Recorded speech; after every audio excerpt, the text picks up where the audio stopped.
ഇന്നത്തെ റെസിപ്പി വളരെ പെട്ടെന്ന് തന്നെ തയ്യാറാക്കാൻ പറ്റുന്ന ഒരു കുഞ്ഞൻ മത്തിക്കറിയാണ്. അപ്പോൾ ഇതെങ്ങനെ തയ്യാറാക്കുന്നത് നോക്കിയിട്ട് വരാം. ഇനി ഇതുണ്ടാക്കാനായിട്ട് ഒരു മൺചട്ടി ചൂടാക്കി എടുത്തിട്ടുണ്ട്. അതിലേക്ക് 2 ടേബിൾ സ്പൂൺ വെളിച്ചെണ്ണ ചേർത്ത് ചൂടാക്കാം. ഈ സമയത്ത് നമുക്ക് കുറച്ച് കാര്യങ്ങൾ ക്രഷ് ചെയ്തെടുക്കാനുണ്ട്.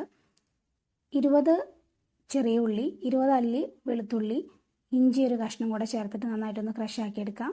ഇതങ്ങ് മാറ്റാം. ഇനി ചട്ടിയിലെ വെളിച്ചെണ്ണ ചൂടായി കഴിയുമ്പോൾ അതിലേക്ക് 1/4 ടീസ്പൂൺ ഉലുവയിട്ട് പൊട്ടിച്ചെടുക്കാം. ശേഷം ഇതിലേക്ക് നമുക്ക് ചതച്ച് വെച്ചിട്ടുള്ള കാര്യങ്ങളെല്ലാം കൂടെ ചേർത്തിട്ട് അതിൻ്റെ ഒരു പച്ചമണം മാറുന്ന വരെ നന്നായിട്ടൊന്ന് വഴറ്റിയെടുക്കാം. ചെറിയ തീയിലിട്ടിട്ട് വഴറ്റിയെടുത്താൽ മതി. ഇതിലേക്ക് ചേർക്കാനുള്ളത് കുറച്ച് കറിവേപ്പിലയാണ്. കൂടെ തന്നെ നമുക്ക് കുറച്ച് ഉപ്പും കൂടെ ചേർത്തിട്ട് നന്നായിട്ടൊന്ന് വഴറ്റിയെടുക്കാം.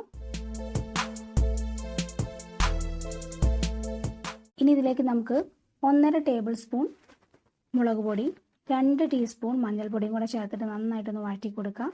ചെറിയ തീയിലിട്ടാൽ മതി. ശേഷം ഇതിലേക്ക് നമുക്ക് നേരത്തെ എടുത്ത് വെച്ചിട്ടുള്ള പുളി പിഴിഞ്ഞത് ചേർക്കാം. 1 കപ്പ് വെള്ളത്തിലാണ് ഞാൻ ഈ ഒരു പുളി പിഴിഞ്ഞിട്ടുള്ളത്. ഒരു ലെമൺ സൈസ് പുളിയാട്ടോ ഞാൻ ഇതിലേക്ക് എടുത്തിട്ടുള്ളത്. നന്നായിട്ടൊന്ന് മിക്സ് ആക്കി കൊടുക്കാം. ഇതിലേക്ക് ആവശ്യത്തിന് വെള്ളം കൂടെ ചേർത്ത് കൊടുക്കുന്നുണ്ട്. 1 കപ്പ് വെള്ളം ഞാൻ ഈ സമയത്ത് ചേർക്കുന്നുണ്ട്. എന്നിട്ടിത് അടച്ചു വെച്ചിട്ട് നന്നായിട്ടൊന്ന് തിളപ്പിച്ചെടുക്കാം. ഇതിപ്പോൾ നന്നായിട്ട് തിളച്ച് വന്നിട്ടുണ്ട്. ഇനി നമുക്കിതിലേക്ക് മീൻ ചേർത്ത് കൊടുക്കാം. 1 കിലോ കുഞ്ഞമത്തിയാണ് എടുത്തിട്ടുള്ളത്. നന്നായിട്ട് ക്ലീൻ ആക്കിയിട്ട് എടുത്തിട്ടുണ്ട്. അതിലേക്ക് ചേർത്ത് കൊടുത്തിട്ട് നന്നായിട്ടൊന്ന് മിക്സ് ആക്കി കൊടുത്തിട്ട് ചെറിയ തീയിലിട്ടിട്ടൊന്ന് വേവിച്ചെടുക്കാം. നന്നായിട്ട് മിക്സ് ആക്കിയ ശേഷം നമുക്ക് അടച്ച് വെച്ചിട്ട് തന്നെ വേവിച്ചെടുക്കാം.